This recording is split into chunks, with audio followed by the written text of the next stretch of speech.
एडगेट अभ्यास पुस्तिका कक्षा 8 हिंदी पाठ 6 के प्रश्न उत्तर हल करेंगे। पाठ का नाम है भक्ति के पद। तो चलिए हम इसके प्रश्न उत्तर की ओर बढ़ते हैं। तो यहाँ पर लिखा है बहुविकल्पीय, सही उत्तर छांट कर लिखिए। तो यहाँ पर ये नीचे बहुविकल्पीय प्रश्न दिए हुए हैं। इनमें 4 विकल्प हैं। इन विकल्प में से सही विकल्प हमें छांट कर उत्तर की जगह पर लिखना है। तो प्रश्न नंबर 1 में देखेंगे।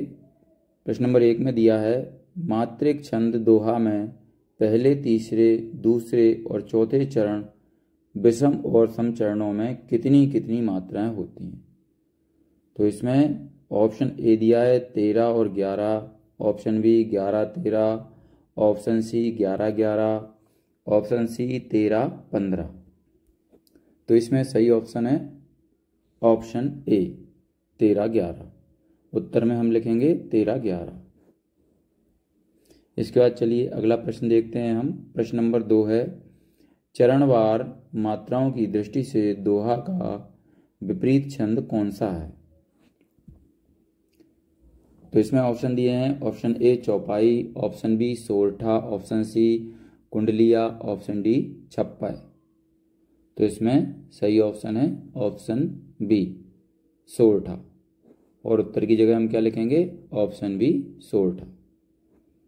इसके बाद चलिए अगला प्रश्न देखते हैं। प्रश्न नंबर 3 श्री राम की भक्ति करने वाले इनमें से मुख्य कवि कौन है, यानी जिन्होंने श्री राम जी की भक्ति की उस कवि का हमें नाम बताना है।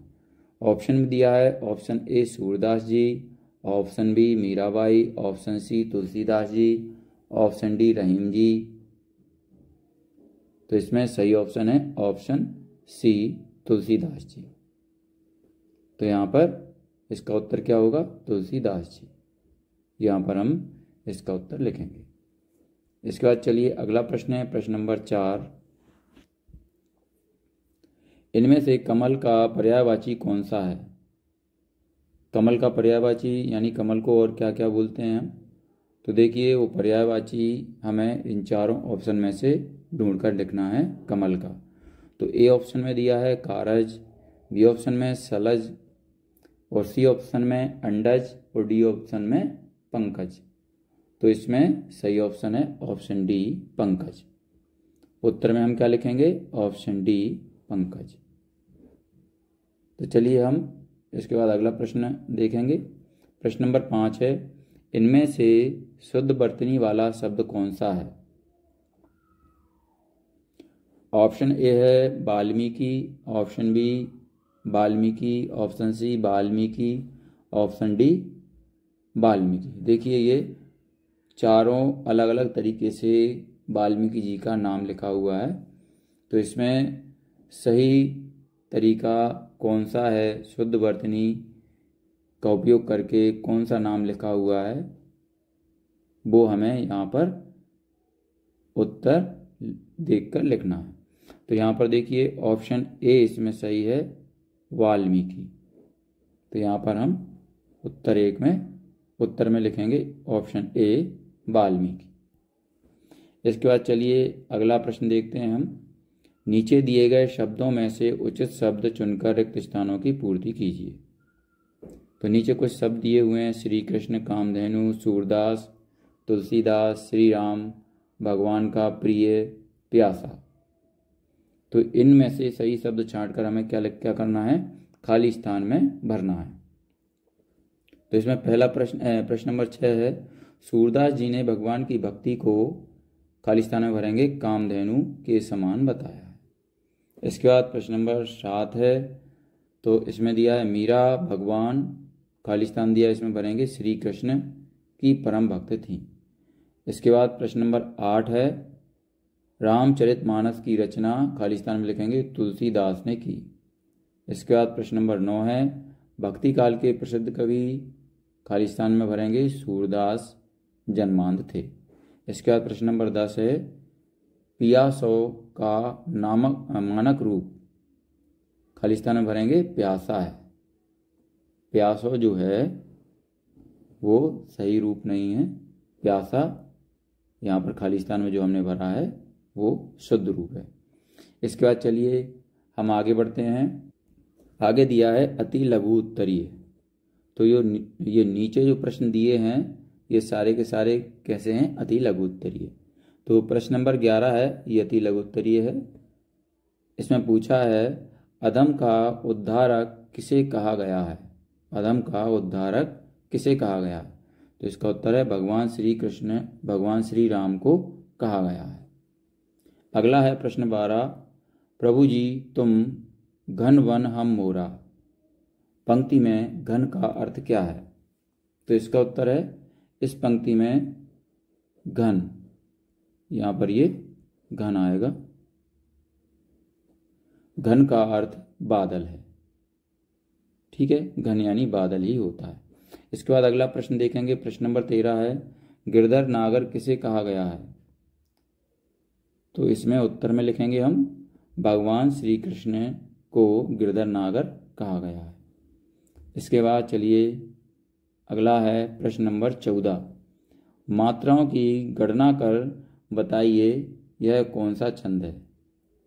तो यहाँ पर देखिए, यहाँ पर एक दो पंक्ति की कविता लिखी है। फूल फूलहि फलहि न बैत, यद्यपि सुधा बरसहि जलद, मूरख हृदय न चेत, जो गुरु मिलहि बिरंचि सम। तो इसका उत्तर है, इसमें क्या पूछा है, यह कौन सा छंद है? तो इसका उत्तर है सोरठा छंद। इसके बाद आगे चलते हैं हम, लघु उत्तरी प्रश्न शुरू होते हैं यहाँ से। तो इसमें प्रश्न नंबर 15 है, रैदास जी की भक्ति किस भाव की है? उदाहरण देकर लिखिए। तो इसका उत्तर है रैदास की भक्ति दास भाव की है। तो उदाहरण के तौर पर उन्होंने अपनी पंक्तियों में भी बोला है, प्रभु जी तुम स्वामी हम दासा। तो इनकी भक्ति क्या है? दास भाव की है। इसके बाद अगला प्रश्न हम देखेंगे, प्रश्न नंबर 16, जिस प्रकार सूरदास जी ने मन की तुलना जहाज के पंछी से की है, उसी प्रकार आप मन की तुलना किससे करना चाहेंगे और क्यों? तो इसका उत्तर हम लिखेंगे, हम मन की तुलना हवाई जहाज से करना चाहेंगे, क्योंकि हवाई जहाज कितनी ही देर तक आसमान में उड़ता रहे परंतु उसके वापस धरती पर ही आना पड़ता है। उसको क्या है? परंतु उसको वापस धरती पर ही आना पड़ेगा। इसके बाद प्रश्न नंबर 17 दिया है, अहिल्या का उद्धार कैसे हुआ? तो इसका उत्तर है श्री राम जी के चरण स्पर्श से अहिल्या का उद्धार हुआ। अगला प्रश्न 18 है, खर्चे नहीं कोई चोर न लेवे, दिन दिन बढ़त सवायो, पद में आए तद्भव शब्दों के तत्सम रूप लिखते हुए पंक्ति का भावार्थ लिखिए। तो इसमें उत्तर में हम लिखेंगे, मीराबाई कहती हैं कि राम नाम रूपी धन ऐसा है जो व्यय करने से न तो घटता है और न चोर उसे चुरा सकता है, बल्कि वह तो दिन प्रतिदिन बढ़ता ही जाता है। इसके बाद चलिए अगला प्रश्न देखते हैं हम। अगले प्रश्न दीर्घ उत्तरीय हैं। तो प्रश्न नंबर 19 देखेंगे, रैदास को किसके नाम की रट लगी है और वे इस आदत को क्यों नहीं छोड़ पा रहे हैं? तो इसका उत्तर है रविदास को राम नाम की रट लगी है। वह इस आदत को इसलिए नहीं छोड़ पाए क्योंकि वह अपने प्रभु में मिलकर एक हो गए हैं।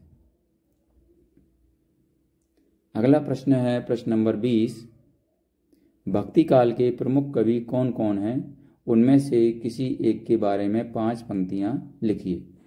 इसमें पूछा है कि भक्ति काल के कवियों के नाम लिखना है और किसी एक कवि के ऊपर हमें 5 पंक्तियां लिखना है। तो चलिए उत्तर में हम लिखेंगे, प्रमुख कवि निम्नलिखित हैं, ये भक्ति काल के कवि हैं। एक है कबीरदास, दूसरा है तुलसीदास, तीसरा है सूरदास और चौथा है नंददास। इसके बाद यहाँ पर सूरदास जी के बारे में हम लिखेंगे नंबर 1, 5 लाइनें लिखना है इनके बारे में। तो नंबर 1 है, सूरदास वात्सल्य रस के सम्राट हैं। दूसरा है, उन्होंने श्रृंगार एवं शांत रस का भी वर्णन किया। तीसरा है उनका जन्म रूणकता गांव में हुआ। चौथा है सूरदास श्री कृष्ण के परम भक्त थे। और पांचवा उन्होंने सूर सागर की रचना की। तो ये हमारा पाठ 6 कंप्लीट होता है हिंदी का। अगर आपको हमारा ये वीडियो अच्छा लगता है तो इसको लाइक जरूर करें और अपने दोस्तों के साथ भी शेयर करें। इसी तरीके के और भी वीडियो पाने के लिए हमारे इस चैनल को सब्सक्राइब करना ना भूलें। धन्यवाद।